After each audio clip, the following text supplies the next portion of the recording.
Powered by Sports Interaction, Canada Sportsbook. Hello, everybody, and welcome back to Game Over Winnipeg. My name is Brady. I will be your host here tonight. I am joined, of course, by my lovely co-host, Alyssa Hood. That is me. On a night where the Winnipeg Jets slay their demon. The team they could not beat, the big, bad San Jose Sharks. A very fun game tonight. The Jets end up winning 6-2. Lots of good vibes in the Canada Life Center these days. It's been a roller coaster of a season. We're gonna break down the game. We're gonna talk about playoffs and where this is all kind of leading. But before we get into all that, make sure you guys get in on the action and make your bet with Sports Interaction. Every hit, every shot, every goal, from all your favorite teams and players. With competitive odds, the best live in play, and more ways than ever to get into the game, like Minute Madness, our exclusive game with so many opportunities to win by the minute. Download the app in Ontario, use the QR code at the bottom of the screen, or head to sportsinteraction.com/SDPN to get started. 19 plus. Please play responsibly. Of course, if there are any issues with that, please do consult the resources in the description. Alyssa, how are you doing tonight? How you feeling after this big Jets win? I'm so good. I'm just happy. I miss being so happy about hockey. And I was telling my parents, and I was like, oh my gosh, like Brady and I have 3 games in 4 days this week, and I am ecstatic about it. I'm literally in final season. I'm drowning in homework, drowning in exams, but I'm like, no, this is just, it's so exciting. I'm so happy. They gave me something to be real happy about tonight. We have Jake, who was in the chat early on, saying congrats to beating the 29th place team. This is the team the Winnipeg Jets could not beat this year. Yes, this is our Stanley Cup. It was a huge win for them. Obviously we know what the odds are now. They're fantastic. I have the Nashville Calgary game on in the background to keep some tabs on that. But overall, the Jets controlled what they could tonight to help secure their place, and it was a fun game to watch. Absolutely. It was very good. And it is nice to see some air being breathed into, some oxygen being breathed into the fan base. I was at the game the other night on Saturday, and boy, it was loud in there. I didn't seem, incredibly loud here tonight, I would say. But I don't think it was because the Jets didn't really need the encouragement from the crowd. They kind of, took it upon themselves to get themselves back in this game. They didn't really need the help. But the crowd certainly didn't, wasn't against them. There was no booing or anything tonight because, the Jets all around played really well. Like, this was a great showing by the team. I am just curious. The Jets have been playing pretty well as of late. Of course, there's the game against Calgary where, things don't necessarily go our way. But other than that, the past, 4 or 5 games have been pretty good for the Jets. And I am just curious, Lyss, how were you feeling? What did you think when the Jets went down 20 seconds into the game? Erik Karlsson rips a shot on almost right away. Whoa, I see your reaction, and I see Noah in the chat saying Nashville's up 1-0. Who is that man who just scored? I don't know. I've never seen that name in my entire life. I'm gonna have to pull it up on my end. I love the Nashville Predators. They're so funny. But I was feeling, and I told Brady, I really wanted to talk about this at some point during the show. I just, and I asked if I could play a song, and he's like, no, we'll get copyrighted, but I'll sing it for you from High School Musical 3, cinematic masterpiece. The boys are back. The boys are back, right? Because 4 weeks ago, 3 weeks ago, even 2 weeks ago, maybe a little bit like in that stretch when things are really going poorly, if the Winnipeg Jets had given up a goal that early on to a team that they hadn't been able to beat all year, that would have been game over for them, right? That would have been it. This team has been so in their heads. They haven't been able to generate things when they've been frustrated and all that. And that was not the case at all tonight. And they came back firing on all cylinders after that goal. Obviously, Erik Karlsson, need to give a special shout out. So happy for him. I do not care that he scored 2 goals against my team tonight. I love that player. Super happy for him for hitting that milestone. First player in 25 years or whatever to do it. Lucas, yes, Nashville is live right now. They're up and there are 13 minutes left in the first, but I was really happy to see that for him. But obviously the San Jose Sharks scoring is not what I wanted to see that early on. And the Winnipeg Jets came back and they were not fazed by that. And they played a fantastic game after that. So I think that was huge for them. I laughed, actually. I laughed quite hard. And I was a little bit worried. And then Dubois comes back and scores that goal. And I was like, you know what?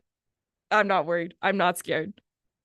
Yeah, it was great to see that, this didn't really deflate the tires, and actually gives me a little more optimism about the Jets going forward.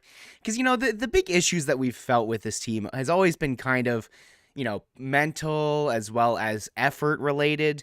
And, it just goes to show, and of course, I think that it is important to remember this is the Sharks, as, who was it? Was it Jake earlier in the chat was saying, it's the 29th place team. No need to plan the parade or anything. I am just glad to see that there was, especially considering the mind games that the Jets may have had coming into this game with how all the previous matchups against the Sharks have been, that the Jets were able to get themselves back in the thick of things, and kept playing hard, despite the fact that they went down early. I know it's a low bar, but at the at the same time, it's as you said, the Jets of 2 weeks ago likely don't give out that effort once they go down 20 seconds in. So mentioning the fact that this is the 29th place team, I have to ask you, Lyss, would you say that this game was one where the Jets were, the Jets won, or would you say that necessarily the Sharks lost just out of pure fact that they are a worse team, and maybe how that kind of affects, how the game was played? Do you think that this type of effort, the way the Jets played, would have worked against, let's just say Calgary, because, that's a game that they had in the middle of this streak of them playing well? I think this is a game that looked more like a San Jose Winnipeg game in April should look. I think it was a little bit of a combination of both, where the San Jose Sharks are just not as strong of a team, and this Winnipeg Jets team has everything to be playing for right now, whereas San Jose doesn't. So I think there's a little bit of a combination of that, but I think this team played tonight. I don't think they just, sometimes when efforts are kind of net neutral between two teams, neither team looks like they're overly engaged. The team with the better players will win, and that's just the way it goes. I think the Winnipeg Jets were the team with the better players, but I think they played hard tonight. And I don't know. I think this is the kind of outcome that they should have been expecting in the games when they played San Jose earlier this season. But I don't know. I think I'm just going purely based off of vibes right now. Like, that's just kind of my whole thing, is like the vibes are just so much better. This looked like a team that was all on the same page with a lot of things and ready to go.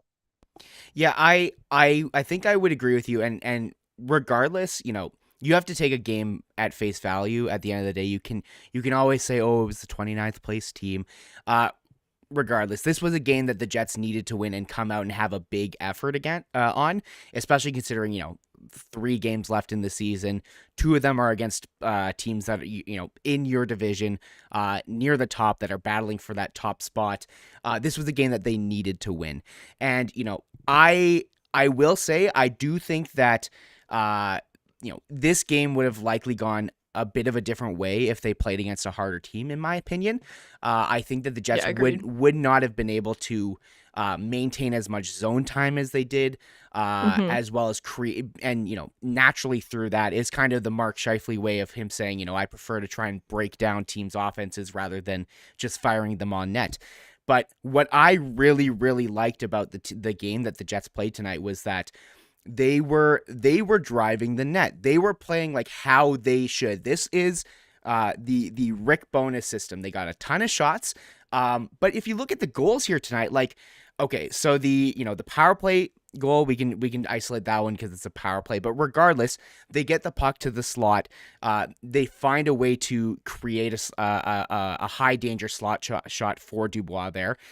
Those are tough ones to stop, no matter who's in net. You look past that. You look at the second goal was completely caused by Nino Niederreiter sticking with the puck. Every single one of the goals here tonight, pretty much, you could say was due to the Jets going to the net, whether it was Kyle Connor tipping a goal in, creating traffic in front. Appleton gets a rebound, goal off of, a shot that was kind of tipped from the middle. Every single one of these goals are what you want to see, and the goals that we need to see the Jets creating for them to have any sort of success in the playoffs. So I will say, take it with a grain of salt if you want, because it was against the San Jose Sharks, who maybe aren't the most structured team. But it at least goes to show that the Jets knew how to create shots and chances that are going to be beneficial to them in the future. Yeah, honestly, I have a little less patience than you do for the "this is the San Jose Sharks" thing, because yeah, it is a terrible hockey team. But we've seen that they can beat the Winnipeg Jets because of how down on themselves the Winnipeg Jets will get against teams and players. We know what James Reimer has been able to do in the last game or two against the Jets and whatnot. Like, I take this win and I commend the goodness that I saw in this game, regardless of the opponent. I completely agree. Just based on, this is maybe something we want to tackle quickly because we're getting a couple questions in the chat. I see you're already kind of addressing them, but from Balvinder Singh, do we want Calgary to win or Nashville? One of them essentially gets eliminated tonight. I'm curious what you think on this here, if you are specifically cheering for either team, or, what you think the ideal route is to confirm the Jets getting into the playoffs.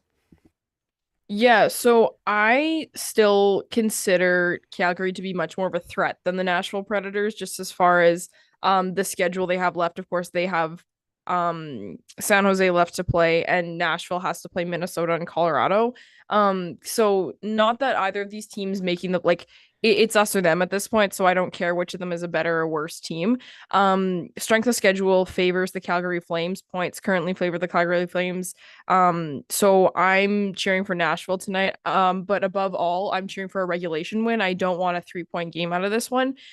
So by process of elimination, that leads to me wanting Nashville to win in regulation.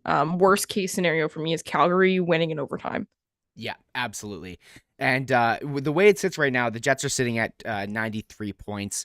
Essentially, they just need to get to 94 in order to, punch their ticket to the playoffs. They still have 2 games left. You just need to get 1 point, which is very, very doable to, ensure just through your own efforts that you will make playoffs.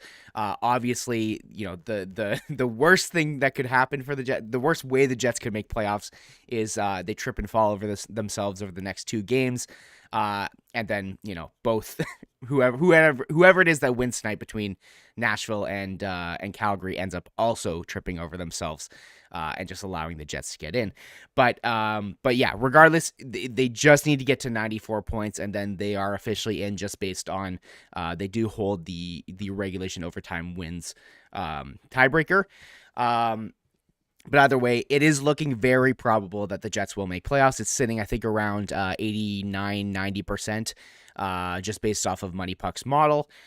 So, good, you might be a good idea to start, washing those whiteout clothes, putting a little bleach on them, making sure they're an extra bright. That Lyss and I are praying and hoping that the Jets make it in. We really do enjoy doing these streams with you guys, and doing them during the whiteout would be phenomenal. Coming back the atmosphere of Winnipeg Jets fans in the playoffs is just, it's a different animal. It's so fun. It's everything immaculate. Is fun. It's so good. But then the heartbreak is worse. So it's like... I love this fan base. It's funny. I was so looking forward to at the start of the year, if the Jets do make playoffs, I'll finally get to go to the street parties, because when I was when they last were in the playoffs prior to COVID, I was working at the rink, so I actually wasn't able to go to the street parties because I was in the rink working. But now look at it again. We'll be having to work the games once again. So regardless, though, I am just excited for the all around atmosphere. Just even seeing like the way the fans act on Twitter. Like I'm just excited. Hopefully we get another rendition of the Go Jets Go songs. I love the remix that they did for that one.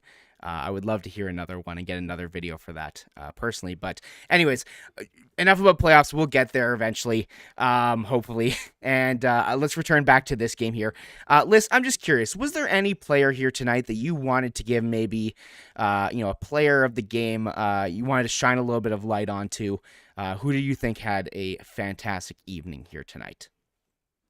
Yeah, so I definitely liked a lot of players, but I want to talk a little bit about Dylan DeMello in particular. He gets my extra gold star of the game today just because, once again, I will always sing the praises of this player because best of times, worst of times, this is a player that when he's on the ice in the offensive zone, a lot of chances are created indirectly because of him, because of the way that he controls the blue line extremely well, and possesses the puck up there. Possession time was obviously in the favor of the Jets tonight, and when that happens, you see what he's capable of doing and what he's capable of helping a line with. So he gets my extra gold star of the game today because I think a lot of the really good offensive possession and whatnot that we saw came from his contribution there. And I think in general, he and a lot of the other defensemen I thought were pinching really well tonight in the way that they were taking a couple extra chances. We know that since the beginning of the season, Rick Bowness has wanted active D, active D. I think if I say active D one more time, I'm going to freak out and ram my own head into a wall because we've been saying it for 80 games, right? But in a game like this, when two big factors are at play, where one, this team really needs a win and they really need goals, and two, it's the San Jose Sharks, right? It's a team that doesn't have as aggressive and as talented of offense that you have to be necessarily as worried of them coming on you like white on rice, right? Early on at the top of the blue line, you have a little bit of that extra time, that extra split second to make the decision. So I think I like the way a lot of the defensemen played tonight in the offensive zone, but he gets my extra kind of merit tonight. Absolutely, and I think you said it perfectly. He provides such an underrated thing to the Jets. Like, he also just provides such, like, he's just an anchor point for Josh Morrissey that kind of allows him to create the offense that he does, as well as, he's sneakily good offensively. He's great at holding the line. And he's got a pretty decent shot now that he's kind of getting to get it off these days. So really big, really happy. Nice to see him get an assist on the Connor goal there. Also, we got to give a shout out to Josh Morrissey, 500th game. Gets a couple points here tonight. Really happy for him. It was, actually, it was a milestone night all around the NHL. I think Claude Giroux hit his 1,000th. Joe Pavelski did too. Yeah. Of course, Erik Karlsson hitting 100. It's a fun time of the season to see both the seasonal merits all coming together. But anyways, coming back to the player of the game, I just wanted to say my personal player of the game was Nino Niederreiter. Like, he has had such an effect on this Jets team since joining. He comes in immediately and into a team that is currently just right in rock bottom, and he provides kind of this new dynamic to them, where he's able to grind a little bit more, provide an offensive touch where it's much more simple, just going to the net, driving the net. Hello? Oh, hello? Hello, can you hear me, guys? Yeah, I can hear you. You're good. Sorry, that's my bad. Everyone, I'm sorry. He's so excited. He probably unplugged his mic and was like, I did. I actually did. Is that exactly what happened? I can't see Brady right now, so I'm just guessing. I just know him that well. It's been a long season together. But it has, yeah. But even just looking at the Lowry goal, like, just seeing the fact that Nino just stuck with that puck, of course, on the wraparound. He completely provided, that goal right there was all his effort to stick with the puck. On the Appleton goal, he's the one who gets the initial kind of tip off of an Adam Lowry pass into the middle, which then provides the rebound to Mason Appleton. And I'm pretty sure he was also the one screening on the Josh Morrissey goal, where he just walked in and ripped one right over. I believe so, yeah. Right over James Reimer's shoulder. And so I love everything that Nino Niederreiter's brought to this team, and bumping him down to the third line. Initially I wasn't a huge fan of it because I thought, Mark Scheifele needed a guy like him to play with, which Rick Bowness just went, I guess he'll play with Dubois, who's kind of the centerman version of that, and maybe a little more skilled. But I've just loved Nino Niederreiter's addition to that third line. The fact that, Rick Bowness is playing that third line like it's a second line. He's providing, I found, a little bit more offense to, Lowry and Mason Appleton. But yeah, he's just been fantastic, and I thought tonight he had a fantastic game. Yeah, absolutely. And I definitely wanted to talk about that line as well because, like you said, they are playing them a little bit like a second line. And the thing is, I don't want Adam Lowry playing second line minutes on my team, but it's inevitable. You know that that's the way that the coach is going to be deploying these players a little bit. So I think playing him with a player like Nino Niederreiter is an ideal situation for this team. And I'm the same page as you are. I didn't like it at the beginning, but Adam Lowry is one of the hardest working Winnipeg Jets night in, night out. Like, for example, on one of the goals tonight, there was someone I can't even keep track. Just, the face off and lost the puck a little bit and just lunges and falls to swipe that puck and gain the possession. Like, just that extra step Adam Lowry is always willing to take to help regain possession is something that I really like about him as a player. So that finally in combination with a player who has a little bit more of that finesse and ability to cram the net and actually, manage the pucks properly down there, I think is a fantastic fit. And it's been working out for them really, really well because they're utilizing that line a lot, of course, as we know, like they're going to be playing a ton. And Niederreiter just crashes the net. And Mason Appleton is kind of a versatile player. He doesn't do a whole ton anywhere. But for example, like on his goal tonight, right? Like he's in the right spot. Nino Niederreiter's in the right spot. Adam Lowry helps out there. Everyone's doing what they need to do. So I think having a little bit more skill with Adam Lowry, that's what I was hoping to see with Morgan Barron when they were playing them earlier, and we were maybe getting there. But Nino Niederreiter is a better player than Morgan Barron, and I think this is the type of line that could cause a little bit of trouble in the playoffs if you're running all three of those and they're all able to produce a little bit.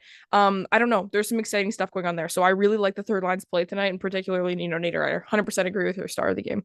Yeah, and I just to add on there what you were mentioning about playoffs, like that's a line that I am much more comfortable putting out there in big minutes because they have to, shadow whoever it is, Jack Eichel or Connor McDavid. I think those are pretty much the two options. It looks like it's most likely going to be Vegas, which is very very interesting considering the the history between the two teams.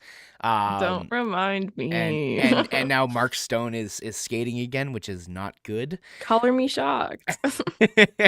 But anyways, no need to get ahead of ourselves there. But we will get ahead of ourselves a little bit here, and I'm gonna ask you.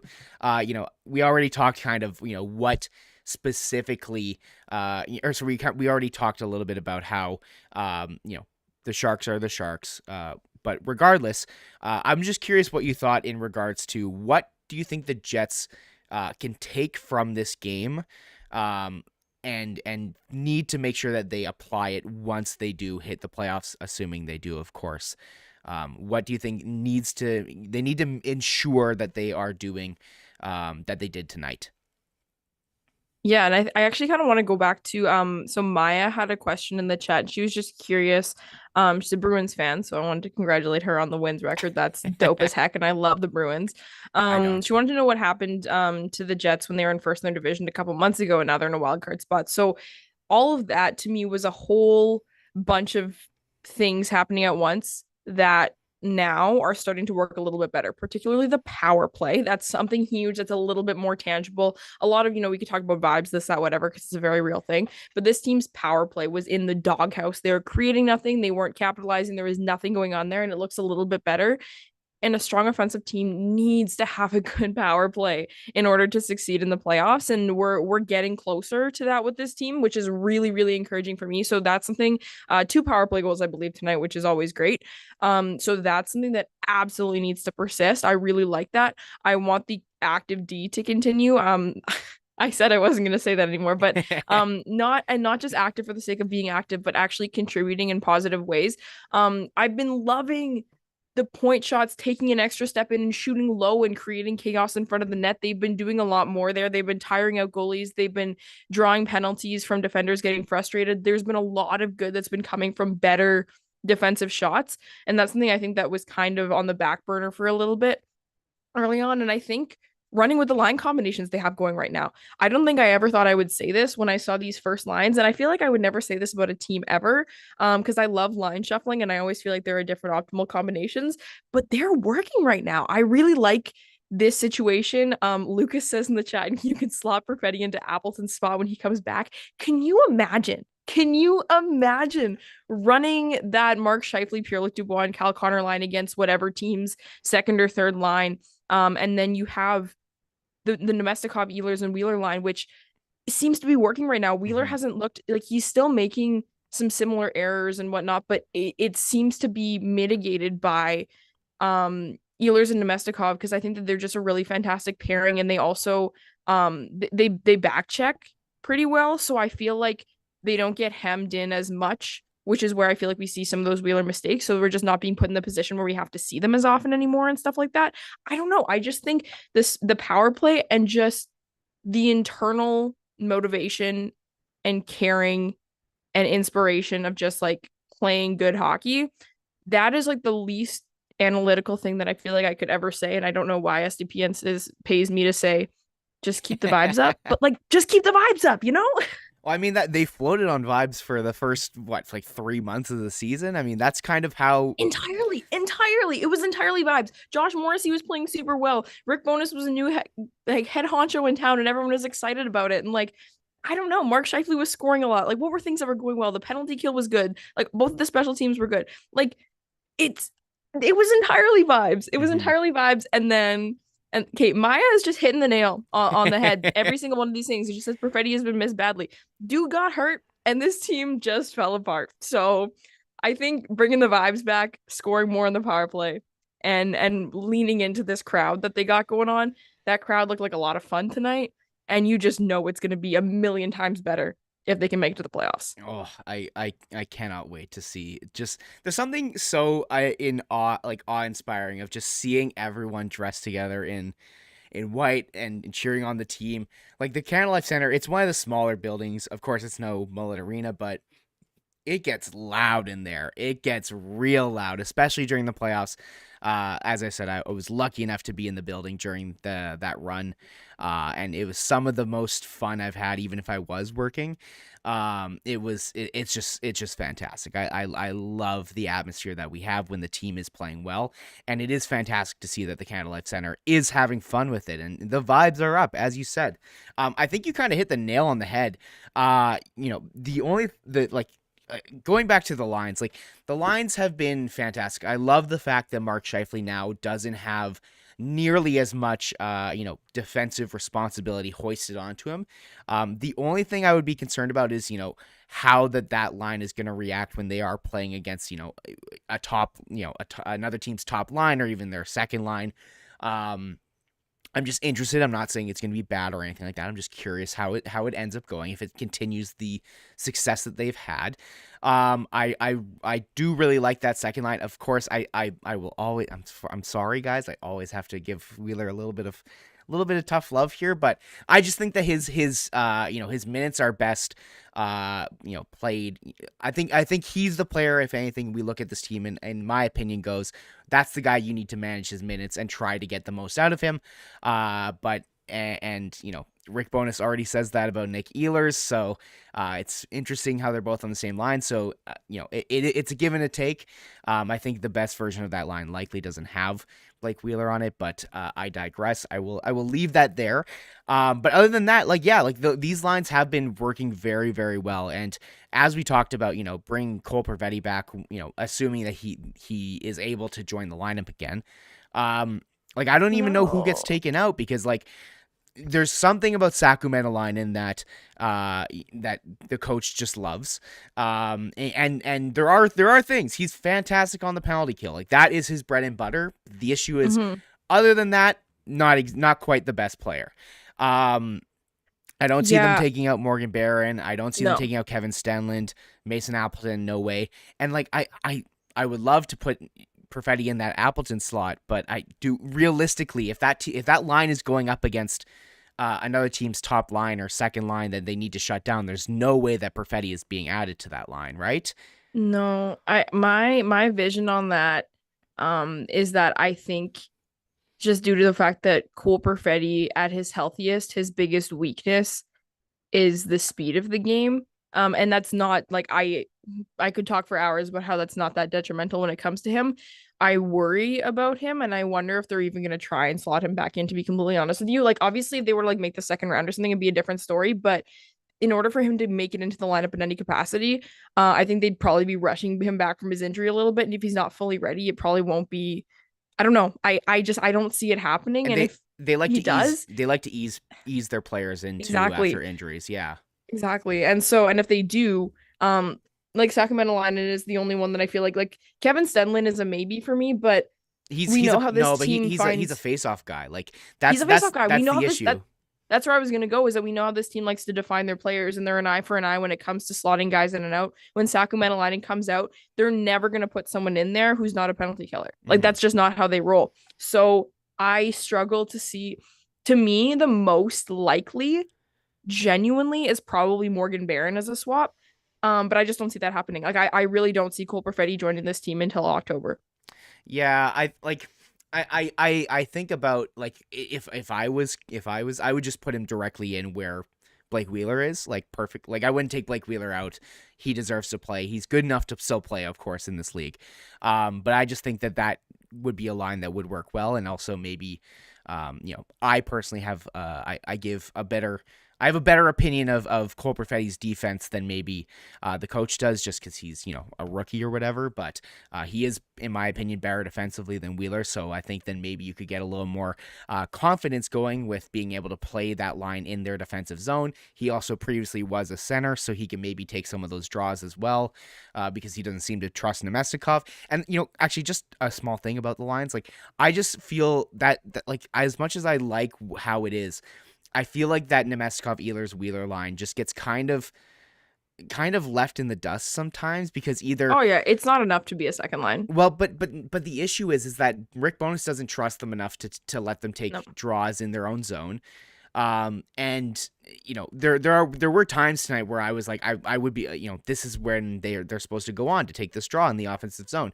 And then you have, like, Lowry's line going out, which actually, I think I remember saying that on the one where Lowry made that diving, sliding pass to whoever. So, I was wrong very clearly, but I just feel like there's too many things that step over that line in the sense of, there's the top line that obviously needs to play 20 minutes a night, which it should. There is the, every time power plays happen, penalty kills, this, that, and the other thing that kind of get in the way of that line playing, which kind of does suck. And, if you look at the ice time, there is, a bit of a discrepancy between some of them. But regardless, I do like the setup that the Jets have going right now, because I do think that they have been playing well. The other thing I'll say very quickly was, again, just to agree with you, the power play has been so much better. Ever since Nick Ehlers has joined this power play, they have looked like an actual power play. It's insane. It's insane that this player was not on the top unit for like 2 to 3 months and however many years before that. He now is the quarterback of the power play. When he gets the puck on that left side, he is constantly moving. He's creating movement, and he has 5 options every time he has the puck there. He's able to either 1, rip a shot on. He's either 2, pass it down to the goal line where Mark Scheifele is so he can make a pass into the middle. 3, he can do the kind of slap shot pass kind of thing, where, it'll go to Pierre-Luc Dubois, who's in the middle.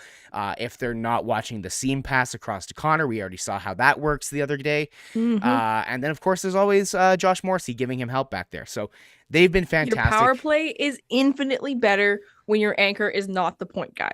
I will say that until I die. It's so much better when Justin Bufflin was obviously the power play quarterback, this, that, whatever, when he was there, but Blake Wheeler was the anchor. And that's why that power play was so good when Blake Wheeler was doing what he did best. And now that it's Ehlers, left wall, chef's kiss, no notes. So much better. And the chaos they create, infinitely better. So much more in tune with what we want to see from this team. We are speaking quickly because we don't have Zoom Pro, so we are about to lose each other on the call. Queens. Yes. Quick question: If you had to choose between Vegas and Edmonton, who would you rather play? Go. Vegas. I'm terrified of the Edmonton Oilers right now. I'm not going near that. No, thank you. Vegas is a wild card. They always have been to me. So I'm taking Vegas. Before we head off, I just want to say, we only have 2 games left of the regular season on Game Over. Could be our last 2 games if the Winnipeg Jets don't get their act together. But we have some really fun, exciting stuff coming up in the next couple games. Brady and I will be here together, hopefully with a couple of really awesome guests as well. So thank you so much for being here. Make sure you guys like the chat or like the stream, pardon me, on the way out. Thank you for being active in the chat tonight. We love you guys. We've been having an awesome time this season. Obviously, it's not done yet, and hopefully we're playing for many weeks to come. But always want to get my words in there of how much we have a good time when we're doing this together. Wow, and you got it in before Zoom kicks you out. Yes. Again, we really do appreciate you guys tuning in here with us. We're excited and ready to have a lot of fun this off season. I'm probably gonna lose Lyss in a moment. Lyss, thank you for joining me tonight. You didn't have to, and you were nice enough to join me and provide me with someone to talk to about this team. But that's gonna be pretty much it for us here. Make sure you follow us. Oh, there goes Lyss. Oh, there we go. Oh, back to the screen. Okay, thank you guys all for joining us here tonight. Make sure to follow us on Twitter, or follow at SDPN Sports, follow myself at NHL Chunky, follow Lyss at Lyss Hood. I did a podcast with my buddy Alex Metzger on the M&M podcast, just talking about the playoff race. Obviously, it might be slightly out of date, but it came out. It was right after the Calgary Flames game, so a lot of the stuff we talked about there is still important to now. And we obviously talked about the East too, not just the West. But it was a lot of fun. Go check that out. But other than that, guys, we will see you tomorrow. It's a back-to-back. We'll be back tomorrow. We will have a guest. We're going to keep it secret for now just to make sure that we do have him. But it will be a great guest. We cannot wait. So make sure you guys tune in tomorrow after the Wild game. Hopefully the Winnipeg Jets can pull off at least an OT loss or shootout loss to get 1 point, hopefully a win. And let's carry this into the playoffs, boys. Win the next game. Win Colorado. Go in there with some swagger, and who knows what can happen. I'm feeling a lot more optimistic these days. I don't know how about you guys. Anyways, I'm awful at outros. I'm finally going to say goodbye. Thank you all for tuning in. We'll see you guys tomorrow. Stay safe. Have fun. Go Jets, go. Game over! Powered by Sports Interaction.